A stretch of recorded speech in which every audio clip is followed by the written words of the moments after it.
Hey everyone, it's September 27th, 2017. Now, I wanted to make a video about this incident that occurred on the 24th of September because it seems that a lot of people didn't know about it. And I think as Christians, we need to know about things so that we can prepare for emergencies. So on the 24th, you had this gentleman right here. His name is Emmanuel Sampson. He went into a Tennessee church as they were letting out and began opening fire. Um, the incident left 8 wounded, including himself, because the dummy, in a scuffle with the usher that basically saved the day, ended up shooting himself. So, way to go, idiot. Um, Only one person was killed. Now, in this kind of a situation where the church is in a very vulnerable situation, if you've ever been to church, which most of the people on this channel have been, um, when churches are letting out, I mean, all these people are leaving typically through the front door, maybe a side door also. It's a very funneled situation where you have a lot of people in one very confined hallway or doorway.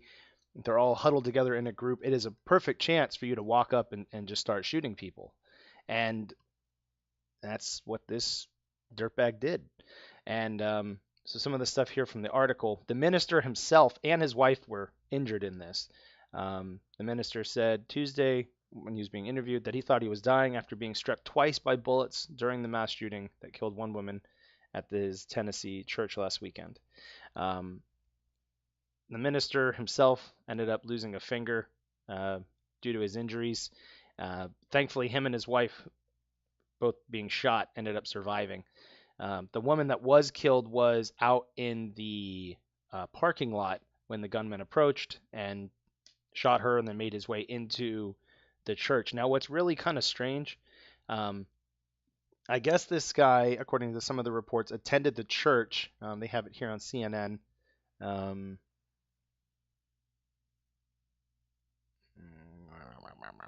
that the gunman actually attended the church about a year or two ago, but they didn't know kind of anything. Yeah, here it is. Church members told police that Sampson attended the church 1 to 2 years ago. I mean, if you've been to a church, does attended mean that he was one of the church members, or does it just mean that he showed up a couple of times? Was this an incident where he was going from different churches trying to figure out which one was weakest and he was already a crazy person? Or, what was the situation going on? They don't know yet. They don't know what the motive is. Now, I've heard some things from a different source that, you know, he made things sound like he was awfully pro black, more like Black Lives Matter. Um, was this a racial incident where he was targeting a white church? Which I was going through the Facebook for this church. Um, this church that was shot at was the Burnett Chapel Church of Christ in Antioch, Tennessee. And I was looking through their pictures. A lot of them are white, but the church does seem to have, like, the kids' church had some pictures posted, and they had Hispanic, they had Asian, they had white, they had black. I mean, it was a very good diverse group of children at this church. Although I did see some pictures that seemed that a lot of the adults were white. Whatever. Um, at the end of the day, what we as Christians need to take from this is not that, regardless of whatever his motives were. I mean, even though the motives are definitely important, um, what we need to take away from this is that one, the guy was obviously crazy because the gunman was believed to have been dressed as a clown, opened fire on the church.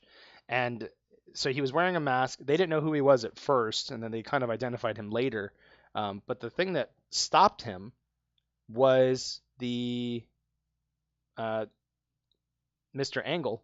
He's 22-year-old Robert Caleb Angle. He was one of the ushers at the church. Um, I the thing is, when you get like police reports and you're getting all these different news sources, a lot of them have kind of like, they don't always have all the facts in a straight line. And some reports said that Robert Angle, the usher, was struck by like being pistol whipped as the gunman moved inside. Maybe as he tried to approach him initially, he just like smacked him out of the way. Why he didn't just shoot him, I don't know, but thankfully he didn't, because later Robert Engel came back and tackled the gunman, was able to kind of get in that scuffle, and then the shooter ended up shooting himself in the chest, which was why the shooting stopped. Um, Now, Mr. Engel, if it says in here, he's 22, so he's young compared to, I guess, a lot of the church there was much older, and was able to kind of wrestle with things and get the gunman shot. He went back and got his gun later, and they were able to kind of keep him contained until the police arrived.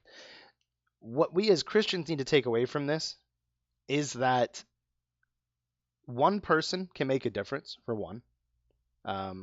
Two, that I believe there should be more armed ushers, more armed deacons, security, whatever you have in your church that's considered, the trusted men of the group. And it doesn't mean that there's not women in there too that should be armed, but churches need to be looking at the situation that the world is getting darker right now. If you believe in the end times, and things are just going to continue to get worse and worse and worse. And churches need to understand that at some point, churches are going to be targeted more often. And they need to seriously look at having the security of their church be armed, if not more of the people in the church. Now, with that, I don't mean that I want to see a bunch of churches around the country, sporting AR-15s and, a bunch of long-barreled rifles and stuff. I'm not saying that at all. You should have trained, properly certified firearms people, for defense in the church. They need to have their concealed weapons permit if your state needs that. They need to have some sort of training with their firearm or experience with it. That doesn't mean they all need to be ex-military or ex-police or current police or whatever, but they do need to have some sort of training so that these kind of situations don't keep happening. And thankfully, Robert Engel was able to wrestle Emmanuel Sampson and get this whole incident to stop.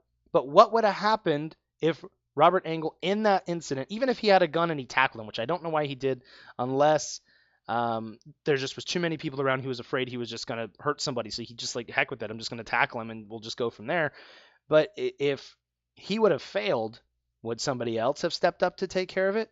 Because the thing is that when Emmanuel Sampson came into the church, he had 2 pistols with him. Who knows how much ammo? They didn't specify. I imagine if he had loads and loads of mags, that CNN would have been sure to mention that he had 600 rounds of ammunition on his body, So maybe he only had the 2 pistols, which is, if there was a standard, 16 round mags, if he had full-size pistols, that's 32, maybe 34 if he had one in the chamber also. So 34 rounds, at most he's killing probably, 30 people if he's that good of a shot, which it seems he wasn't, thankfully. But churches need to understand that they need to have armed people in the church. Now, even if you're against guns, bad guys have guns. That's not the thing here. Bad guys are going to keep getting guns. This type of person right here, if he's just going to be okay going in and shooting up a bunch of old people in a church, he'll use a knife. He would use a shovel. He would use rocks. He'd use his vehicle. He'd just drive right through the church. What would have happened if he would have been halfway intelligent, took his vehicle, rammed it through the group of people? Because at this point, he knows he's going to get taken. I don't know if he shot himself trying to maybe commit suicide, or if he shot himself just in the scuffle, or if he was going to shoot himself anyway later. Who knows? Death by cop kind of, suicide thing.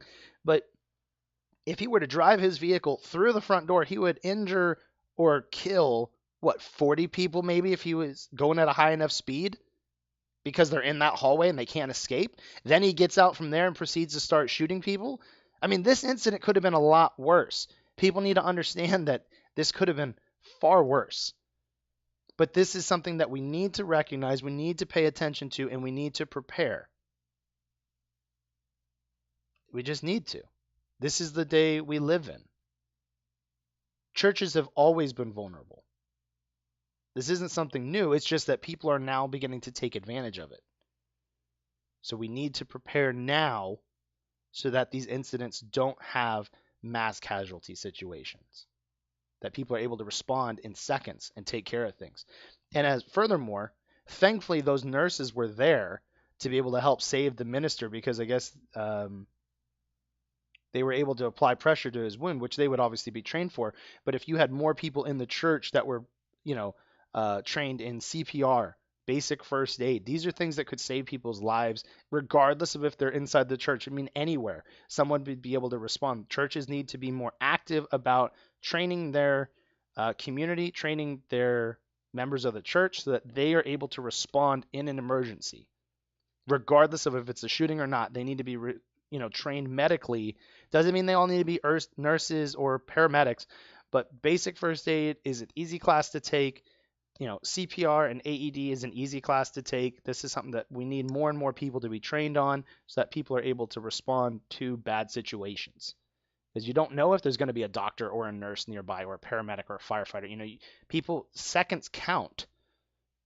Seconds count when the fire department's on the way. It takes them several minutes to get anywhere. The police, it takes way longer to get there. People need to be able to do something in the meantime to be able to help save lives. Um, so, just the main thing I want to take away from this, churches need to be armed. And if the church doesn't want to make a stand on it, then individuals in the church, some of the men need to step up.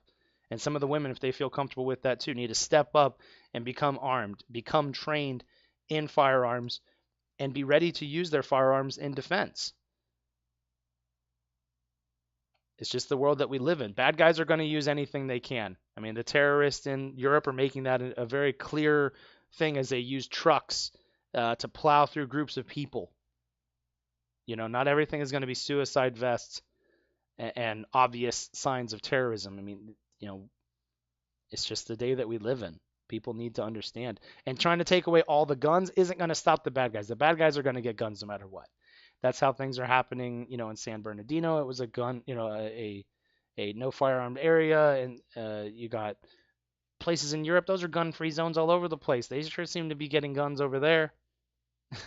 That doesn't stop them. Good guys with guns stops bad guys with guns. Plain and simple.